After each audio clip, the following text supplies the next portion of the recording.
Hello दोस्तों, मैं सोनू कुमार आप सभी को अपने इस यूट्यूब चैनल में हार्दिक स्वागत करता हूं। आज से आपको प्रत्येक दिन एक वीडियो आपको अपलोड होगा जिसमें आपको मेन क्वेश्चन जो आपके एग्जाम के दृष्टिकोण से बहुत बेहतरीन होगा। ठीक है, एक चला रहे हैं सेशन मेन क्वेश्चन का, जिसमें पहला प्रश्न लेकर आया हूं आपको लोकतंत्र को। देखिए यहाँ से, ठीक है, लोकतंत्र सुनिए ध्यान से। लोकतंत्र के बारे में, लोकतंत्र दो शब्दों के योग से बना है। लोक योग तंत्र, लोक योग तंत्र। लोक माने जनता, तंत्र माने शासन। जहां जनता की शासन होती है, जहां की मालिक जनता होती है, वैसी शासन व्यवस्था को हम लोग लोकतांत्रिक शासन व्यवस्था के नाम से जानते हैं। ठीक है, लोकतंत्र क्या है? जहां पे मालिक कौन होता है? जनता होता है। जनता अगर मालिक है तो उसको क्या कहेंगे हम? लोकतांत्रिक शासन व्यवस्था कहते हैं।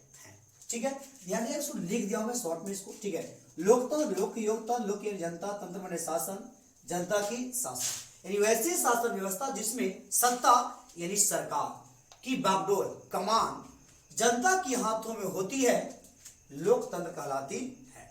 और मैंने बताया था आप लोगों को लोकतंत्र के एक बात और याद कर लेना, लोकतंत्र के संदर्भ में अब्राहम लिंकन का कथन, अब्राहम लिंकन का कथन, क्या कथन था?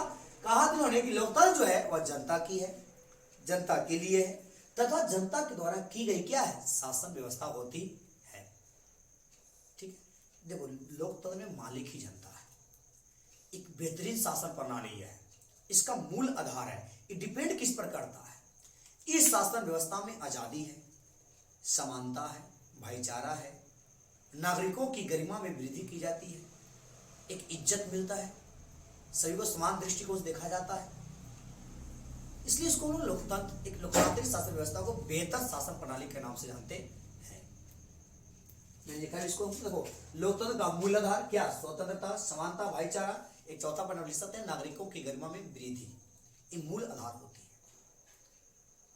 जहां तक बात की जाए लोकतंत्र को लेकर, तो लोकतंत्र को कितने भाग बांटा गया? तो दो भाग बांटा गया है, एक प्रत्यक्ष लोकतंत्र और एक अप्रत्यक्ष लोकतंत्र। प्रत्यक्ष लोकतंत्र वही संभव है जहां की संख्या क्या है? कम है। जैसे कहां में? स्विट्जरलैंड।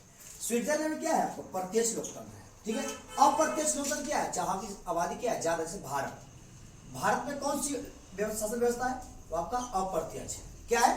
अप्रत्यक्ष। ठीक है, और अप्रत्यक्ष भी दो तरह के होते हैं, एक होते हैं अध्यक्षात्मक शासन प्रणाली और एक होते संसदीय शासन प्रणाली। यदि केंद्र और राज्य दोनों का मालिक एक है, केंद्र का ही मालिक, केंद्र का मालिक भी फलना है, जैसे एग्जाम्पल, केंद्र का मालिक भी राम है और राज्य का मालिक भी राम है, तो एक व्यक्ति मालिक हो गया, वहां लोकतंत्र है, लेकिन यहाँ एक राजा कौन हो गया? राम। तो इस ऐसी प्रणाली को लोग कहते हैं अध्यक्षात्मक शासन प्रणाली के नाम से जानते हैं। आप याद करिए, नेपाल में, सॉरी हाँ, नेपाल में अध्यक्षात्मक प्रणाली था, बांग्लादेश में वहां भी था, लेकिन धीरे धीरे क्या हुआ था? वहां पे लोकतंत्र की स्थापना किया गया था।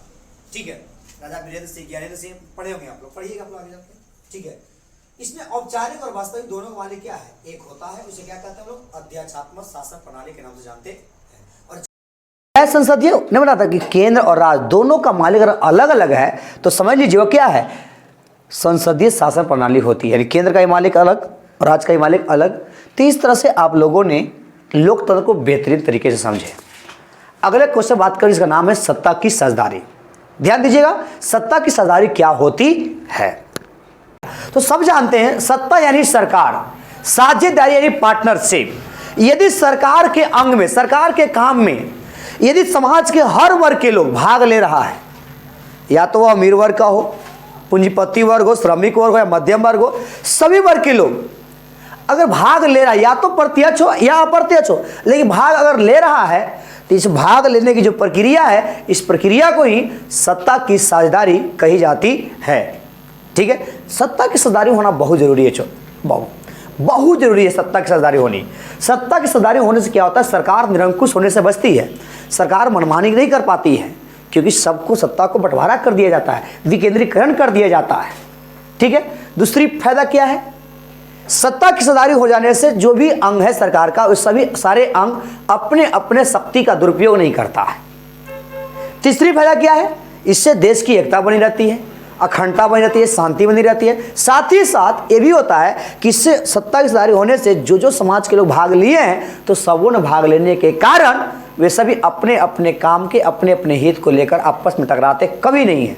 यदि टकराव भी क्या होती है, कम उत्पन्न होती है, लेकिन कम उत्पन्न होती है। इस सारी बात को मैं नोट किया हूँ, इसको एक बार देख लीजिए आप लोग, ठीक है, इसको नोट कर लीजिएगा कॉपी में। लिखा गया, जब किसी शासन व्यवस्था में हर समुदाय अर्थात समाज के हर वर्ग के लोग सत्ता के अंगों जैसा कि कौन कौन अंग है, विधायिका, कार्यपालिका, न्यायपालिका में जनता की भागीदारी प्रत्यक्ष या अप्रत्यक्ष रूप से क्या करती है, सुनिश्चित करती है, सत्ता की साझेदारी कहलाती है। तो एक बात है सर, सरकार की अंग यानी विधायिका, विधायिका क्या करता है, कोई भी कानून को बनाता है, कानून बनाता है। कार्यपालिका उसे लागू करता है। न्यायपालिका सही है गलत इसकी जांच करता है। ये सब आप जानते हैं बच्चों बातों को। सत्ता की साझेदारी है क्या, इसे लोकतंत्र का आत्मा कहा जाता है। पहला पॉइंट, सत्ता की साझेदारी सरकार को निरंकुश होने से क्या करती है, बचाती है। तीसरी, सभी अंग अपने अपने शक्ति का दुरुपयोग कर पाता नहीं है।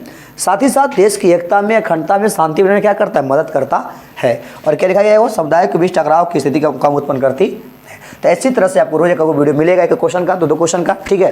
तो इतना ही आज भर, best of luck, thanks for watching, जय हिंद दोस्तों।